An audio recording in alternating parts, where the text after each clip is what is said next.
Good morning, good afternoon, good evening, wherever you are, and welcome to a soapy edition of the Addicted Social Media Podcast. I'm Neil Weiser. I'm Seth. And I'm Jody Rains, and I don't know why we're soapy. Don't you know what's Sopa? It's actually Sopa. Oh, That's sopa! complete. I thought you said soapy. did Well, I I'm did thinking say bubbles, soapy, but- bubble bath. Well, that's the joke. It's this whole soap. It was a thing bad. is, It was is a bad soap joke. It opera. was a bad joke. This whole sopa thing is a big soap opera. But boom. That's even worse than my joke. Wah, wah, wah. But anyway, welcome to the podcast. We're going to talk about the usual stuff in social media today, but we want to sort of kick off and talk about what I was just referring to with the SOPA and the other act. You guys know anything about it? Because it's a pretty evil incarnate. It's evil incarnate. It kind of is. I Actually. mean, They want to destroy the internet. It's pretty much. It's going to. It's pretty much good. It's pretty much.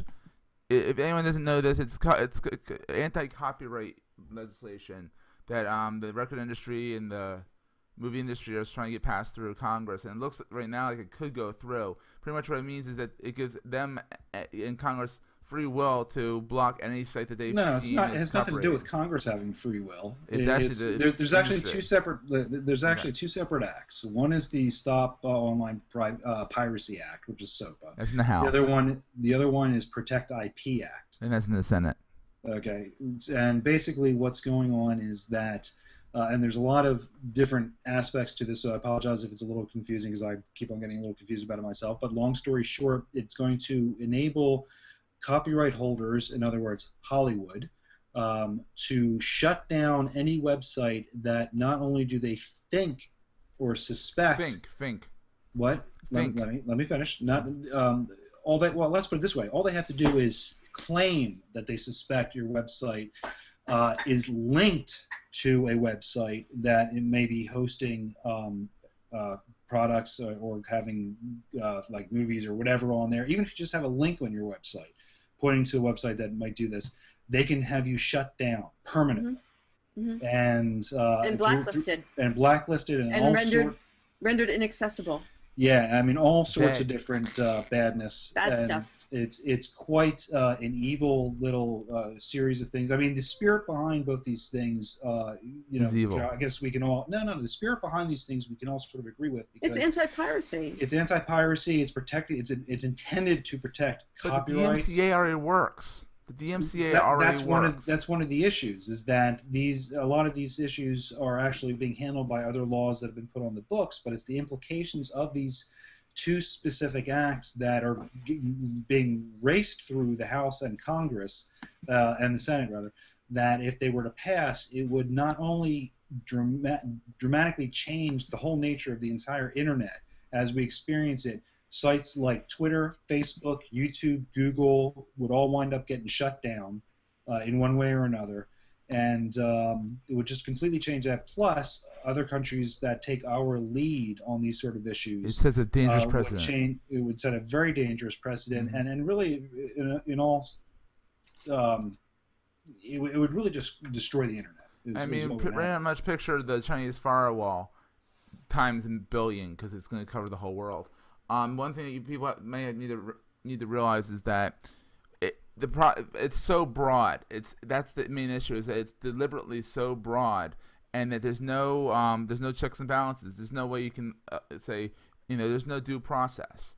Yeah, exactly. It's just shut down. Well, and part of the concern too, though, is that the SOPA is supported by the Business Software Alliance, and all of the members of the Business Software Alliance, by being members and dues-paying members, are in some way supporting it. So you're talking about going against companies like Adobe, Apple, Autodesk, AVG, Bentley. I mean, there's some big names here. Corel, adamantly opposed Dell. to this. Yeah, but you have to take a look at it. The companies that are supporting this are companies that would directly benefit from having the ability to shut down these other sites. I mean, Microsoft. Mm-hmm. I mean, look, if McAfee is one. Yeah, Microsoft. Well, these companies on the security side, they benefit by the fact that there are viruses out there because obviously, if they came up with a perfect virus and anti-spam solutions, they would go out of business. So that's a different story. They leave holes in their software. Right, but the point is that of course Microsoft wants this to happen because it's going to shut down YouTube. So yeah, but there's a lot of bad things. But here, another thing a big issue is that also for people's blogs. I mean, it's so broad that people are being questioning. Well, what if I link to some questionable content? Am I guilty through association? Like, there's no it's so broad and so wide, overarching. But it gets even beyond that, because all not the claimants, all the people, the studios or whatever would have to say, and Warner Brothers is actually very guilty of this. They've actually caused a lot of trouble in the last couple of years, claiming people put videos up on YouTube and infringed on their copyright. An example that I actually saw earlier today was someone had videoed their kid, like a 4-year-old kid goofing off, 3-year-old kid, whatever, goofing off in the kitchen, but there happened to have been a song playing in the background. It was not about the music. It was about the kid just goofing off.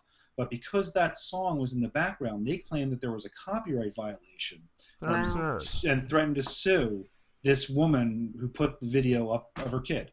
No, isn't that silly? It's complete. It is a complete abuse of this, and Warner Brothers is actually admitted that they've requested content and be removed from YouTube. They've requested websites be taken down, and they've admitted that they never even investigated these sites to see if it was really a violation. It's a flagrant abuse of power, and we all need to stand up. Look, the internet is not perfect. There are lots of problems, but this type of legislation is going to destroy the internet. We all need to stand up. There will be links in the show notes, and actually one of the links will be to a video where there's a Vimeo video on a very short post. It's about I can't about the whole issue. It's a 4-minute video, but it is very well done. It's very clear about what the issues are and what the threat to this all is. And what can we do, though, Neil? I mean, we understand it's a threat. Right. What are you suggesting that we do? You're right. I was actually getting to that. There will be links to some sources that we're going to extract through some of these posts that will be linked in our blog notes. Well, I'll isolate those specific links and put them in the blog post. But contact your congressman if you're in the United States, or your senators. Make noise about this, because this is happening fast. It's happening without any sort of due process. Is not really the right word, but you understand what I'm getting at. There are very complex legal issues involved here. The implications are vast and very far-reaching, and if you don't stand up and scream about it now and make your voice known, you could wake up in a very short period of time to a drastically changed internet. Very draconian, as Eric Schmidt says. Eric Schmidt really obviously is very against this. He's Mr. Washington for Google, and he's describing the SOPA bill as censorship and draconian, which is it is censorship. It is. It totally is. So good for you, Eric. Stand up for the little people, because we can't all march on Washington, but I think we're all taking up with this Wall Street protest stuff instead. Well, that's a little different story. Yeah, speaking about Google, though. Yeah.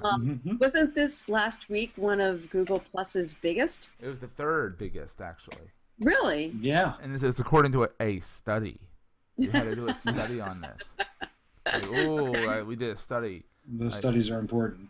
Studies are important, but also, what about the trials and tribulations of trying to create G+ circles? Wasn't there some kind of a solution? Oh my God! I mean, everyone knows with these circles is that it's easier than Facebook lists. Let's go that far. You click and you drag, and it's fun. It has a little animation. It does a little swirl. It does all that fun stuff, but it's still not perfect. I mean, I think the real issue is the fact that people have. Let me finish. Oh, I thought you were finished. I'm not finished. Maybe you were. You're turning to me. Maybe you were finished, Seth. But Google. What comes around goes around. Yeah, exactly. Payback's a yacht. Anyhow,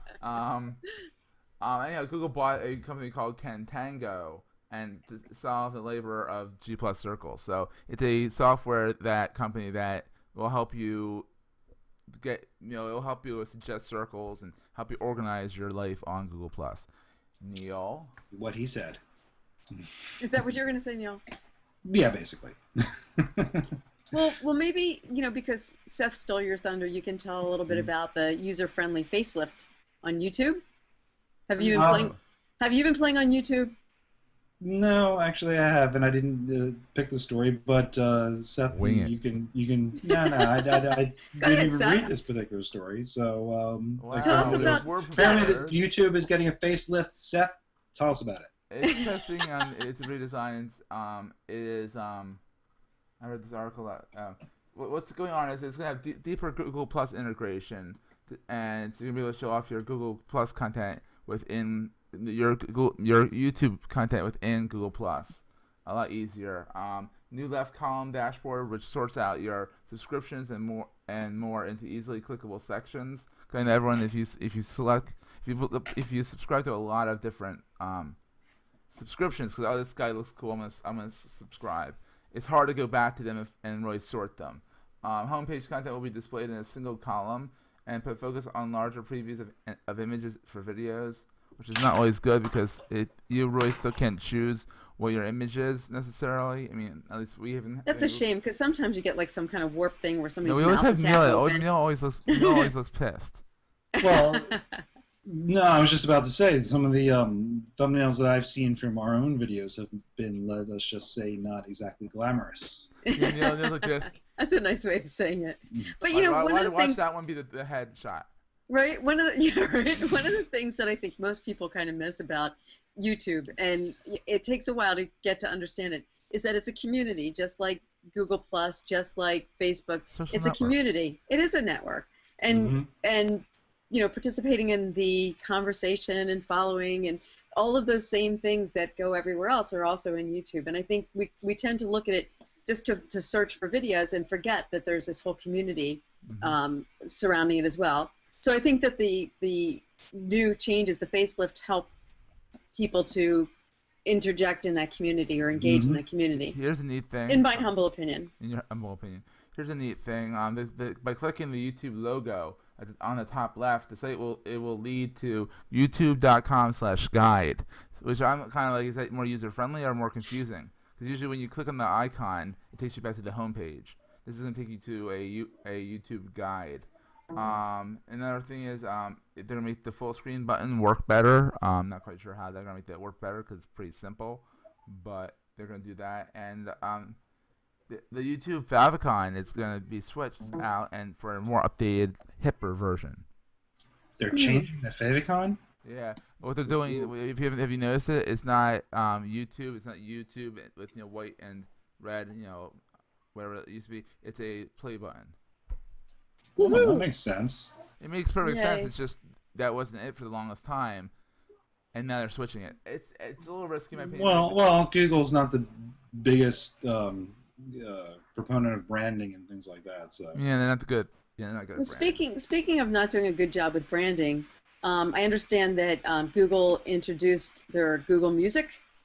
Yes, Google Music is actually pretty neat. Well, apparently it's getting some lackluster reviews, though. It is, but I think what a lot of people are trying to figure out is why is it under Android, under the Android App Store, because a lot of people who want to use it might not be using Android phones. So that was one of the main issues. But being the resident, that could be an issue. But the thing is that it's really they're kind of going after iTunes is mainly for the iPhones, devices. This is more for the Android devices. That being said, there are a lot of really good things about Google Music. Is that if you buy a CD. You can share that whole CD with your circles and Google Plus, and everyone can listen to the whole CD once. But only once. But only once. But no one else has ever done that before, Neil. But isn't that what they're doing? I mean, maybe not the whole CD, but isn't that what they're doing with Spotify and Facebook? Well, Spotify, those are different beasts. That's all rent your own music. This is it's try before you buy, essentially. So if I buy Jimi Hendrix something like Purple Rain or something like that, you can then listen to that song as well and see if you like it. It's I a think social aspect. No, I think it's great that they're doing that, but I think that they should allow you to listen to it maybe 2 or 3 times, because how many times do you listen to a song and it doesn't really rub off on you the first time, or maybe you were just in a bad environment, it was noisy or what have you, and you just... You don't have to listen to it then. You can save the post. You don't have to listen to it right when it's posted. No, I'm just saying, in general, if I'm listening, like right now, my daughter's making a lot of noise because my wife came home, and if I was listening to something, I might not be able to listen to it clearly. And honestly, I think it's a miracle that the record industry is letting them do this much. Well, they're just going to benefit. Yeah, they're going to benefit by more sales. Remember, they're just going to benefit from piracy too, but they don't really get that. People who pirate music and pirate movies often go out and buy at least buy the music. You know what's kind of interesting, though, when you think about it? The whole idea of Web 2.0 and the evolution of freemium software. The whole premise of Facebook and LinkedIn and MySpace is that everything is given away for free, right? People opt into it. and then you then sell based upon the number of eyeballs. Music has been, for a legacy period of time, it has been licensed, and you pay for trying to own it. And guess what? It's like trying to catch mercury. You know, like when you try to touch mercury and it's moves all over the place. You shouldn't be touching mercury. It's deadly. But you know what I'm talking about? Yeah, it's like trying to capture it, and it's moving. It's amorphous, and it's moving all over the place. The same thing is happening with music, and they're trying to put parameters around music and movies and other licensed material, as opposed to understanding that the value of it is in the eyeballs, and you have to move. Amen, it's like the whole. sister. It's back with the SOPA thing. I mean, everything. Yeah. I mean, basically everything in our edition today is somewhat related, and this is no different. Well, it's just like the arguments when they first came out with VHS and Betamax. The studios were freaking out over it, saying that people are going to steal these movies and no one's, whatever. And they did. Well, of course they did, but yes. As it turns out, videos and DVDs basically were the savior of Hollywood because the revenue coming in, just based on all the revenue models, I'm not going to get into a long story about it, but if it was not for that revenue, Hollywood would have gone bankrupt 20 years ago. Exactly. Well, it gets back to the whole idea of eyeballs, though, and I think that somewhere along the line, somebody's got to get this brilliant idea that it's trying to capture something that's not capturable, or trying to put. Yes. But, what is capturable is Wi-Fi. your Wi-Fi is your Wi-Fi hotspot. Now, here's an interesting thing about the Wi-Fi: is Google's now letting you opt out of its location database, which means essentially the triangulation of where you are. If you don't want your Wi-Fi hotspot to be well, let's give people some context into what this story is really about. Okay. Those people, you may know that Google, with Google Maps, they've got Street View, and those pictures on the Street View were taken by vehicles that are roaming around through the streets. Turns out that those vehicles... What? I saw one the other day. Ooh. Did it see you? I'm sure it did. Seth's going to be one of those people that we find on a website with the pictures doing some obscure or thing. All right, enough. I can see that. But anyway, what happened was right. Yeah. What happened was these vehicles. All right, guys, come on. These cars that were going around were actually picking up people's Wi-Fi signals and storing certain data. I don't think it was intentional. They were just probably doing some independent survey. What? This is a different story. This is them triangulating via this basic SSIDs. This has nothing to do with them illegally storing. No, but this data. all came from that. This is part of the result of all that stuff. The genesis of the story. Yeah, I'm just giving people context because you just jumped into a story and people may not know what the hell you're talking about. Sorry. So there. Oh, touche. So anyhow, the way to get off this list is Cranky. to do your SSID. Let's say Jody is cute, and then you just do underscore. No map. Very glamorous, very hip to have no map after your SSID. I think Google's hoping that nobody's actually going to go ahead and do this. Very few people will. I think some people Nobody will. knows I'm about not it. going to. I really don't care. But that's me. Yeah. But so that's that. How about this? Talking about branding. Before we go ahead, did you guys notice that all three of us have our lower thirds on today? Jody finally got hers to work, so that's nice branding there. Here. Right here. Jody's all excited. Yeah, that's that mine. It took a little bit. It took a little bit, I will admit. Took a little bit. We got through it. Anyhow, being blonde. Branding is very big on Google Plus now with your Google brand pages. Like the segue? Not really. Third-party tools now, like Hootsuite and other CodeTweet and other ones, are now enabling you to use their tools to manage your Google Plus pages. I have to say something. Say something. What I have to say is this: when Google said that they were going to be coming out with business pages, and they said, we want to make sure that we have everything right before we announce it. You know what I mean? And like people started trying to creep in with personal pages, and they're like, no, you can't do that. Guess what?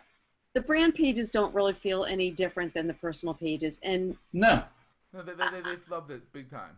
I mean, what the heck? But what's most disappointing is that you can only have one administrator. Well, they're fixing that. I hope have so. confirmation from Google, not on when, but that they are indeed fixing that problem. And Neil has bets it's going to happen within a few weeks. Yeah, it's my understanding that the fix will be out within a couple of weeks. It's very frustrating I tried right to pin down Cheat Shoe over at Google today, He's the director of Hangouts. So granted, he's not exactly the right person, but that's who I was talking to today.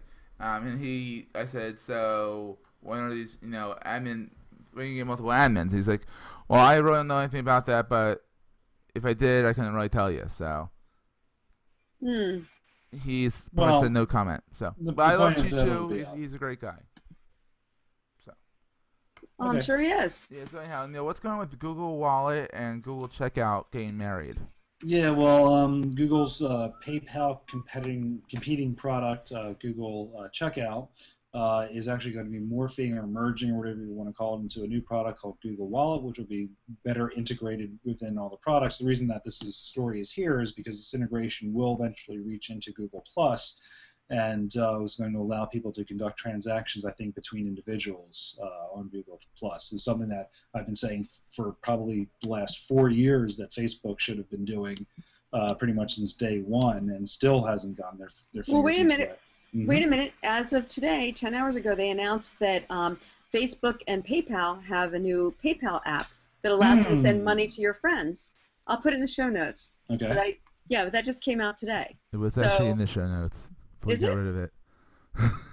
I don't see it. Okay. Well, there you go. I mean, okay, so Facebook is scrambling to do something. No, we got rid of it, Jody, because we didn't think it was a story. Yeah. Oh, okay. Well, it's a story because it relates to the. Granted, I'm eating crow right now for taking it out. So. Okay, we're gonna put it back in. Putting it back in. So, so that's interesting. Apparently she's typing it in bold.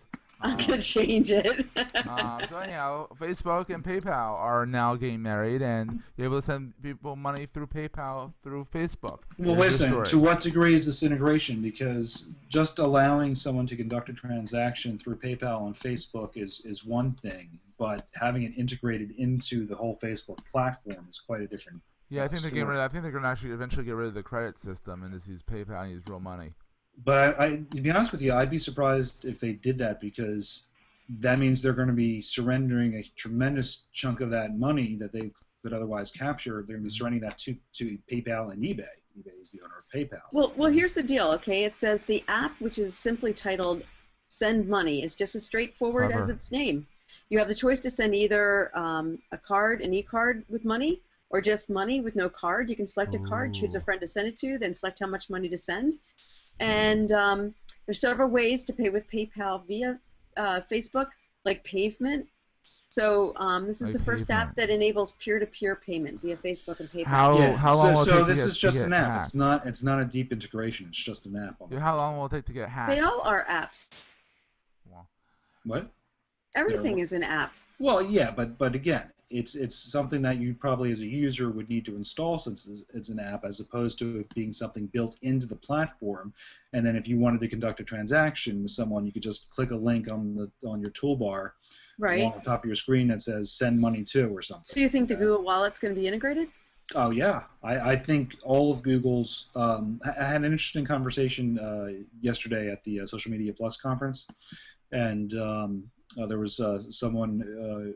Well, honestly, I just met her. I don't remember her name, but some lady I talked to. Some broad, yeah. But she was interesting. She was on one of the panels, and she, it's my understanding, has very good connections within Google, and was giving me the lowdown on a few things. But and one of the things that she was talking about was the fact that what we're seeing right now, that is Google Plus, is really just a shadow of what is the ultimate plan of what Google Plus will be, because you've heard people talking about how everything's going to be integrated much tighter into these products, into the Google Plus, all of Google's other products, and it's going to go much further than what we're seeing right now. That'll be very cool to see. Let's move forward here. Some lady that we don't know who she is, who thinks I'm blanking on her somewhere. name. But she knows some people somewhere. Thinks it. No, she was on a panel discussion, and that's incredible automatically. So. Yeah. So anyhow, Jody, you're Facebook more of a Facebook nut than me and Neil are. Did you miss the old most recent feed? I did miss the old most recent feed. Well, it's back. Only Thank it's slightly goodness. hidden. Well, it's definitely hidden because I haven't seen it. Wait a second though. Is it, first of all, where is it hiding? That is, I don't know. I didn't read the article. You have to choose between top stories and most recent stories. However, due to user outcry, Facebook recently announced that they're changing it back. You may not notice it at first, but here's how it works. You ready? Ready. The newsfeed is keeping its divided newsfeed with one category of stories on top and another on the bottom. Though, with this new update, you can choose which stories show up at the top of your feed. So if you want to see more recent stories, rather than what Facebook considers to be top stories, you just hit the teeny tiny sort button in the upper right-hand corner of your newsfeed and choose recent stories first. The changes are rolling out gradually, as they always do. If you don't see the new button yet, keep an eye on Facebook every few days. That's what it says. Yeah, actually, I have it right now, and I just clicked on it, and it just completely changed my everything that was showing up on my feed. Well, no one was noticing what I was doing. I was doing like the flight attendant thing. Like, was that what that was? Face mask. You know, Facebook is so confused. It's like every day they've decided that they're going to be somebody else when it's like a pubescent teenager. It's just, yeah. But, you know, as much as people complain about it, they're still there. As all those people, when they initiated the changes, I'm getting out of here, forget it, I'm leaving Dodge, they're still there. Well, I got to be honest with you. This is why. I think a huge number of those people are still there simply because everyone else is still there. Yeah, I don't think they're look. I'm like the lemmings. The only reason I'm on Facebook, the only reason why I'm on Facebook is because everyone else is on Facebook. And you need to be for your business. I don't like what. And you need to be on it for your business. Yeah, I mean for those reasons, but as a service, I think it's kind of crappy. And but beyond that, the way they've treated me as a user with the complete disrespect for privacy and all these other things that have gone on over the past couple of years. I mean, I honestly don't care for the service one bit. Mm. And also it really doesn't bring me a tremendous amount of value anyway. I mean, it's nice to see what's happening with people who I went to high school with and haven't spoken to in 20 years. Everybody says that. Like even what's his name? Not Seth Godin. Somebody else. Chris Brogan. Mm-hmm. Yeah, he says never brought him anything, and so he just decided he wasn't going to do Facebook anymore. He's on Plus now. But he's still on Facebook. But this will make he's on Google Plus now. But he's still on Facebook. Oh, is he? Oh. Yes. Right. Even though he's not on Facebook, he is. But here's the thing that will make everyone really happy. Facebook updates events, making the not attending less insulting. When was it insulting in the first place? If you're not attending, you're not attending. It's not this to you. Well, you're not attending. I honestly couldn't care less. Okay. I know. I don't get why this is a story. I just put it in there because you're missing something. You skipped over something because what I mentioned about the privacy issues. Actually, there's a huge story regarding Facebook. They're coming to terms with the FTC over privacy violations from 2009. Oh, really? Government's a little slow, isn't it? Well, it takes a while. They had hearings and stuff. This is in Congress, so it takes a while. But let me read to you this story here. This just broke today. This just in from the Facebook Incorporated is close to a settlement with the U.S. government over changes that it misled users about its use of their personal information. According to people familiar with the talks, the settlement would require Facebook to obtain users' consent before making material retroactive changes to its privacies. What it means is that Facebook must get consent to share data in a way that's different from how the user originally agreed that the data could be used. So, for example, I got onto Facebook, 2006 or so, at a time when Facebook was going around broadcasting how they respect users' privacy, and that was one of the big selling points for Facebook, that they will always, take care of that stuff. Yet, of course, Zuckerberg made all these changes as going on and tries to force you to be open and share things, and of course, that not things that he shares, but that's beside the point. So, anyways, what this is going to do, it's going to hopefully change the way Facebook behaves. Hopefully, they will learn their lesson. Probably not. No, they'll just try to get around to doing other things. But at least they have been summarily warned and got their wrists slapped for their behavior. Exactly, but guess what? This is something that isn't their fault, but it's kind of scary. They've been Facebook porn was self-inflicted JavaScript injections, meaning that porn and nasty images were being spread throughout Facebook because people were clicking on links that they shouldn't be clicking on and getting infected.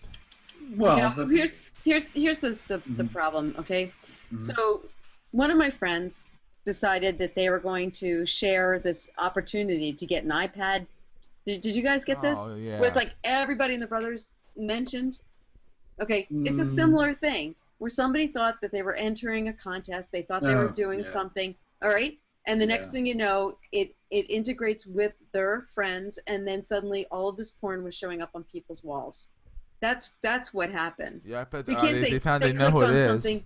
Yeah, but you say they clicked on something they shouldn't have clicked on. People, when Don't somebody click that on you know and trust says, "Hey, you have a chance to win something," you have to kind of think twice and say, "Did that person really post it, or did somebody post it pretending to be that person?" Yeah, but You know? the spammers are getting very clever with this social engineering that they're doing because now I saw this actually yesterday on Twitter where a bunch of tweets that these bots put out really looked like innocent tweets that people were sending cool links to and for something, and it was going to And they you were fell going to for it. malware sites. What? Hmm. You fell for it. No, I didn't because fortunately for me, the idiots who set the bots up were, all the bots were named like Jane Doe 58321, which is always the Usually a scam. indicator that Tip it's a off. bot. Except for that Yeah, one We girl have a who tip that off. has and their that name. they're not following anybody, and Or her name's Brittany. yeah, and the account has doesn't follow anybody. Is not followed by anybody, has 58 tweets. And when you click on the profile, you can see And that they're they're all all basically the same. identical. Seth, stop interrupting. And so these things are going on. I had a friend of mine actually on his Facebook page. I think he may have gotten hit by that porn bot, although I didn't see anything happen from his feed. But Aw.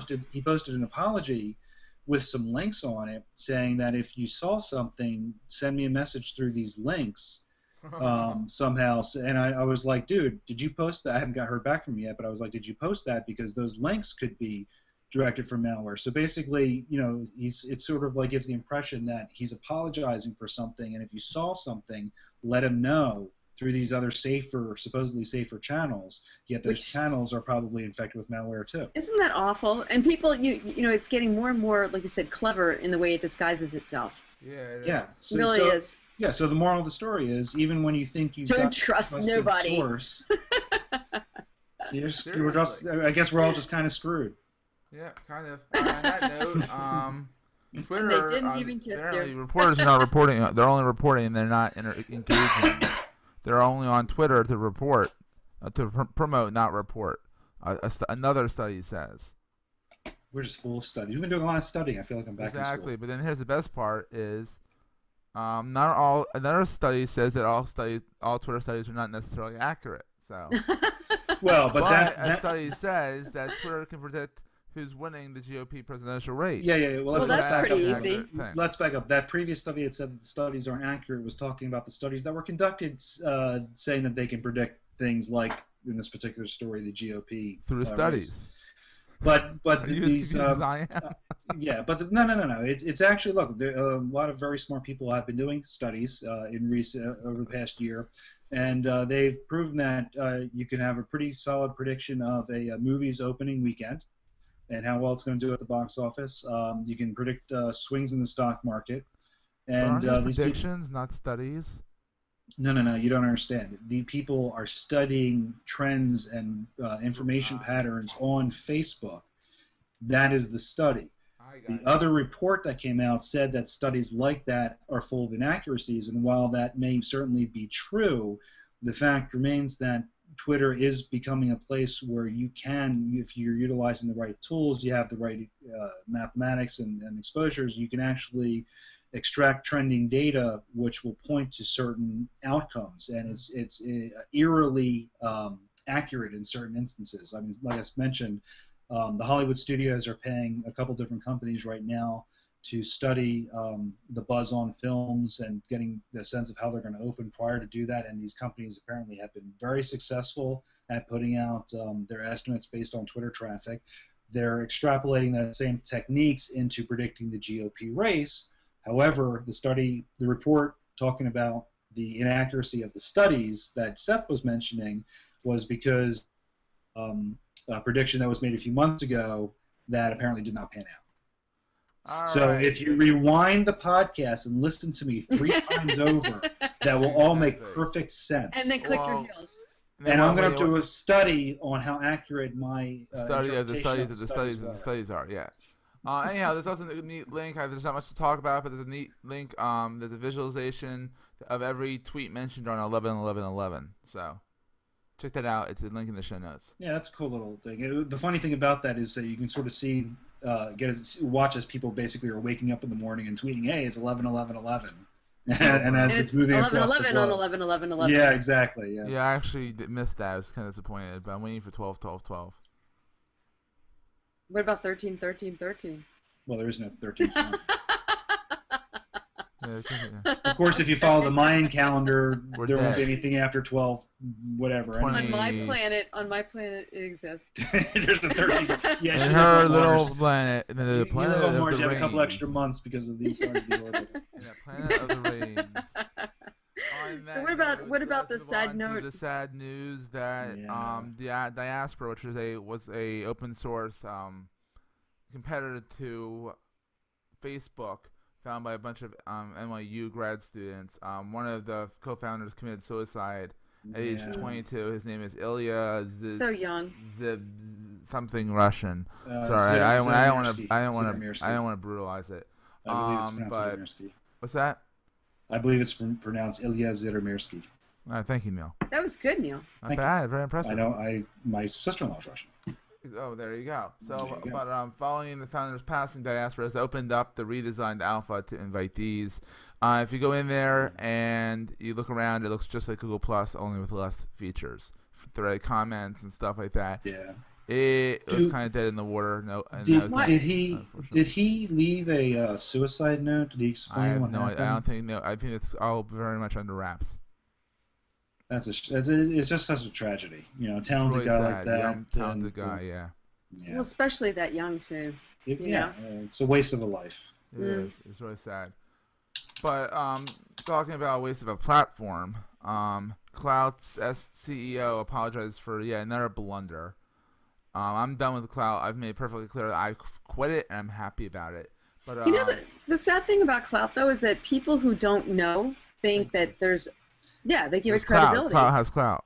Right. Well, it's because Clout has a wonderful marketing team behind them, and they're cutting. They've been for 2 years now. They've been cutting deals with hotel chains and airlines and so on and so forth. And if you have a good Clout score and you go to the right hotels, for example, you can get discounts and what have you. The problem is that the entire premise of not the premise, but the algorithms that Clout uses are just garbage. Yeah. Well, all I can tell you is I don't know if you've ever gone and looked at the perks, but it seems like any perk that has any value to it, for whatever reason, there's like such a limited number of them. There's never anything available. Like if you were really truly interested in getting those perks through Clout, I don't know how you would go about it because they're so limited, and even things that seem partially appealing, you have to have Clout in a certain aspect. So if it's a comedy club, you have to have Clout about humor. So if it's about cars, you have to have Clout about automobiles. Right. Well, I mean, I actually received a whole bunch of Clout perks a few months back. Remember the skitter fingers? Yeah. Well, they were from Clout. The Falling Skies. Seth, please. The Falling Skies show that was on whatever channel it was on. Clout actually reached out to me and said, "Do I want to help them promote the show?" Because they had a deal with the show. So they sent me a couple boxes every once in a while full of these promotional items. Some of them were kind of goofy, typical weird studio promotional items, but one of them was a little messenger satchel that I actually still use. So thank you for that, Clout. Even though I think your service stinks, but thank you for that, Clout. Hey, you know what? They didn't send me anything, so I can. But I'm apparently not eligible. But I do want to add there actually was a study done, just released or announced today, that if someone did an experiment on Clout, he set up a fake account, followed at random a bunch of people. I think he said he followed like 1,000 people the first day, just completely at random. Unfollowed a whole bunch of them the next day, followed like 1,000 more, and did this for a couple of weeks, and the only thing he did, he occasionally retweeted. He never posted an original link. Not sorry, he never posted an original post on or tweeted an original post on Twitter once. Everything was just retweets of just random whatever, and he only did it like a couple of times a day, and sometimes he would skip days. He did this for like a month or so, and he wound up with a clout score of 35 or something like that. Well, that's not that high. He's but got. still. It's not that high, is right. I thought you were going to say like 97. I'd be like, what? Well, but the point is that, you know, if with that type of behavior, he wasn't following anybody. Yeah. I'm sorry. He was following people, but he wasn't tweeting anything originally. He was not engaging with anyone. He was just retweeting occasionally, basically behaving the way a bot would behave, and a bad bot at that. Yet he wound up generating, you know, a higher clout score than probably 90% of the people who are on clout or who have gotten their links through clout or whatever. What do you think of Peer Index? Do you look at that at all? Yeah, I actually had looked at that last year. See, here's the thing. I mean, the influence scoring is going to be a very important industry, and actually kind of is already, because this is going to have profound implications. Your level of influence and your reputation is going to have profound implications, because it's going to start affecting things like what your mortgage rate will be, what your insurance rates will be for things like discounts. These are happening now. It's already happening with like FICO scores. Onto your credit. Well, with FICO scores is credit, but it has nothing to do. Credit doesn't have anything to do with your social score. But these companies are based upon these mathematical formulas, these algorithms that they're trying to develop. They're trying to measure how much true influence you may have. Okay, if you are an influential person, then you may get discounts or things for certain products, but it extends into other areas. So, for example, how they calculate how influential you are is also determined by who you're connected to. And if you're connected to someone who you didn't know was, and we've spoken about this before, someone who you didn't know was like a child molester or something, you know, and then... Or a con artist. Or a con artist, exactly. If you're connected to those people, then these companies, based on that perceived relationship, might perceive you to be a higher risk because you're a friend of a criminal. Ah, good point. You know? Good point. And because you are now a higher risk, they're going to charge you higher rates for insurance. They, you know, you're just, so these are all things that are happening. What cloud is it's a masterfully marketed company that has a dubious value to its algorithms, but they're trying to claim a space now, and buying and raising and using that clout that they're generating to raise money, so that as they do develop these algorithms and mature, they're going to have a company that's going to have not only a backlog of information that they can go, a database that they can go back to and recalculate as their algorithms improve, but they're also going to be able to raise a lot more money, go public. You know, it's all about money. Well, I'll tell you what. If I have any clout at all, I have to. You know, we've talked before. Your clout score with me is 100, babe. Yeah, thanks. but you know, we've talked before about like these group purchasing type applications, and I know this isn't in the show notes anywhere. It's just like a Jody gripe session, which I have to do from time to time. So, Living Social. Have you guys bought anything through Living Social? Yes. No, not yet, but I'm interested in it. Movie tickets. Okay, well, movie tickets, maybe you were okay. I've made 2 purchases, all right? Mm-hmm. Both of them, awful. Awful. Well, what did you buy? I bought maid service to have somebody come clean the house. And I didn't buy the lower cost maid service. They had like an option to get more square footage. So I got the second option for the, you know, and you call this number and then you schedule it, right? So I call the number to schedule it, and I get this really strange recording that says, we're in the process of redoing our website. Please bear with us through this process. Leave your number, we'll get back to you. Week goes by, no one gets back to me. Call again, leave another message, same strange recording. Finally, I called Living Social. Oops, they went out of business. Sorry. Well, the maid service, you mean? The maid service went out of business, right? That was the first one. They said they were going to credit my money. I'm still waiting to get that back. Second situation. Mm-hmm. So I just got a new iPhone, and they had an opportunity where you could buy something from a company called Skinit, right? Yeah, I've heard of them. Okay, so what you do is you can go online and you design whatever you want your skin to look like. And I think it was like if you spent $15, you were to get $30 worth of Skinit. whatever. Okay. So on the website, they have all these different specials, but one of the things, when you get the skin, you have to get like a plastic case to go over it. And the skin's $15, the plastic case is $15. I'm thinking golden, right? That makes sense. I bought $15, so I'm supposed to get $30. That's $30, right? Okay. That's good. So I go on the Skin It site and I just took the time and I designed what I want it to look like, and I press the little order thing. I won't accept the voucher from Living Social. So I called Skin It and I'm like, what's going on? They said, oh, you have to do these things separately. Like you have to do the skin separate from the, right. But well, that's the the system set up. The voucher is only to be used on one item or one purchase. So you can't do them separately and use the voucher and get the value of the voucher. Does that make sense? Yeah. So I called Living Social and they said, oh, we'll call the company again and explain. And I called them again and I got this woman, I think her name was Marta. And like, you would think I was speaking. What was her name? Marta. Oh, Marta. Okay. Yeah. You would think I was speaking like some strange, weird language, but evidently, like you said, Seth, this is the way their system works. So, and it's not their fault. It's the way their system works. But they should spell it out. Yeah, but I'm SOL 2 for 2. So I'm an SOL 2 for 2. And this is very similar to a lot of the problems that have been going on with Groupon and some of these other companies. Because part of the problem is that first of all, the business model is not thought out. So they haven't really thought through all the potential variations of how a transaction could be conducted. But additionally, there's no dedicated account manager, for example, who's policing a group of accounts who you could then contact and say, this is my problem with this company, who then would contact the company and say, you know, you're not performing to the level of that we would want you to perform, you know, for the customers, so either shape up or ship out. And what the heck? The first one went out of business. I only used it twice. So I'm like, you know, come on. And the Skin It thing is supposed to be neat. I don't know. I don't know what my recourse is there. But let's move on to the picks of the week, because this is getting long. And if people don't know, we were recording this really late at night on Thursday, because Neil and I were both at the Social Media Plus conference. So, and they're grumpy. And I'm getting grumpy, and you don't want to see me grumpy, and Neil's always grumpy. So I only want to talk to you.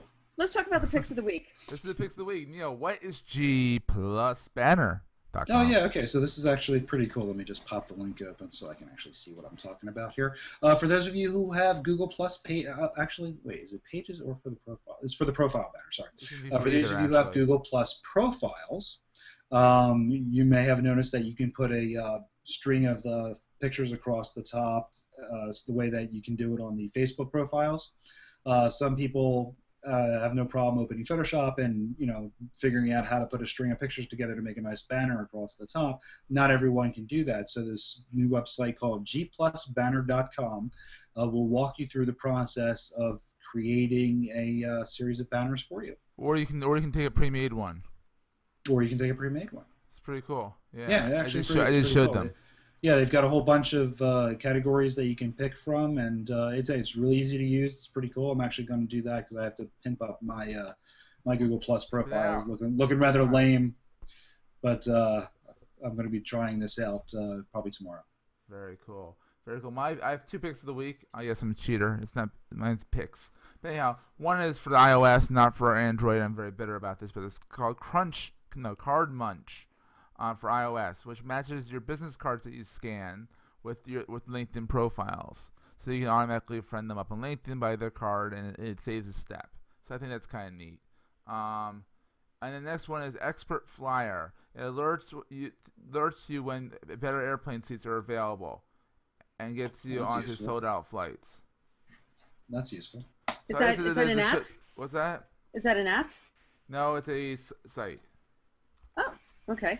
So, and Jody, what do you have for us? Gas Buddy? Gas Buddy, yeah. I'm not sure if we had talked about it before. And, you know, actually, Neil, I have used G Plus Banner, and you know, and I'm pretty sure I had talked about it before, but Gas Buddy, we may have talked about before as well. And Gas Buddy, I think it's a really cool app. Basically, what you can do if you're looking to get your tank filled, no matter where you are, you go on your phone and you can pull it up, and it tells you where the gas stations are close by. You know what? I think I did. I think you're right, Neil. I think explain it again, because for people who did not catch the episode. Okay. Well, so basically, on your iPhone, it's an application called Gas Buddy, And Little Hey, higher. buddy, hold a little higher, yeah. A little higher, above the third. There you Right go. there. I All can't right, tell down a where I little am bit, down a little 'cause bit, down a There little you bit. go. There you go. Okay. Up a there we little. go. Okay, gas buddy. So basically, your what you do case. is you put in. I know it matches my everything I have has like this red stuff around it, like my computer does too. They kind of match. I got you distracted. Sorry. Yeah, I know. Yeah, I distract easily, but it's a blonde thing.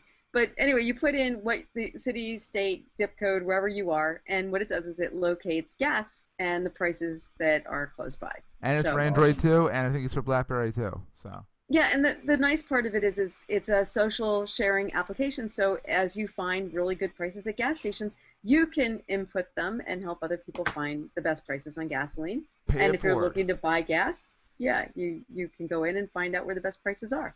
Sounds But I think good. you're right. I think I might have done this one before.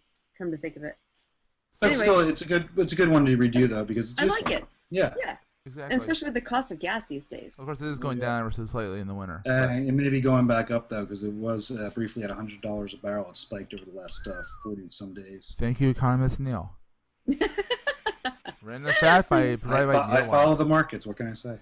Okay, so we want to hear from you guys. Get in touch with us. Call us at country code 1-478-A2SM118. That's 478. Country code 1-478-227-6118. We'd love to hear your voices. I will figure out how to play them on the video stream. Have not figured that out yet. John, I apologize. John Colley, I apologize. I was too timid to try that a few weeks ago. John called. He called, but I couldn't figure out how to get in. But we I did, love we did John's acknowledge voice. that you weren't here, Jody, at the time. Also, you can email us at editors@a2sm.com. That's editors at a, then the number 2, sm.com. Tweet us at a, the number 2, sm, A2SM on Twitter. Find us on YouTube by looking for A2SM Official or by going to a2sm.org/YouTube. You can go to find us on Facebook by going to a2sm.org/Facebook or searching for us there. And we are on Google Plus at a2sm.org/G+. Right now, you're stuck with me. I'm the one that set it up, so I'm the only one that's allowed to administer it. Come on, Google, get with the program. And we're also on Foursquare, which I don't really do anything with, but I figured, what the heck? And it's at a2sm.org/Foursquare. Neil, where can we find the wise old Neil? Yes. Why does he call you old? He's older What? than me. Everybody's older than you. Yeah, pretty much. Well, you can find me at Neil Weiser, NEALWISER, pretty much anywhere on the internet. Just Google me, throw a .com after it, put an @ sign in front of it on Twitter, you'll find me. Or do a2sm.org/NEAL. I was waiting to see if you would say that. All right, you can find me at SETHGOLDSTIN. That's Seth Goldstein on Twitter. You can find me everywhere else just by going to my Google Plus page. Everything's listed there. I curate that constantly, adding new stuff, taking stuff away. That's at a2sm.org/Seth. Or if you can't remember that for some reason, you can just go to sethgoldstein.me, and that takes you to the same spot. Jody, where can you find the beautiful Jody? You can usually find me hanging out at my website, which is webmarcom.net, or my blog, which is webmarcom.net/blog. You can find me on Twitter as Sunswept, SUNSWEPT. Find me on Facebook. Yeah, find me on Facebook. LinkedIn is Jody Rains, or find me as my company, Webmarcom. And you can always find me hanging out at the A2SM Palace. And on Google Plus at A2SM.org/Jody. With a Y. With one and an I with a Y. Mhm. JODY. A2SM.org/JODY. So, Neil, take us out, big guy. Okay, well, I'm actually just going to do a very serious outtake or outro, rather, for this episode. I just want to remind everybody, please check out the show links. Learn about what's going on with the SOPA legislation and the other legislation. Look at those links. I found the link to a site that will help you send a message to your congressman. Please check it out. The internet is in our hands. We are the ones who are going to save it because these schmucks are going to tear it down and ruin it for everybody just like they're doing it with the economy. So go check out those notes. Please click on it. Take action. It's up to you. You. In 3D. Me. And us. Me. Her. Jody. Her. Him. Him. Her. Wait, you're both up this way, actually. I'm at the bottom, so those two. All right. Okay, everyone. Thank you Take so care, much bye. for enjoying the show, and we'll see you again next time. All right. Ta-ta. Adios.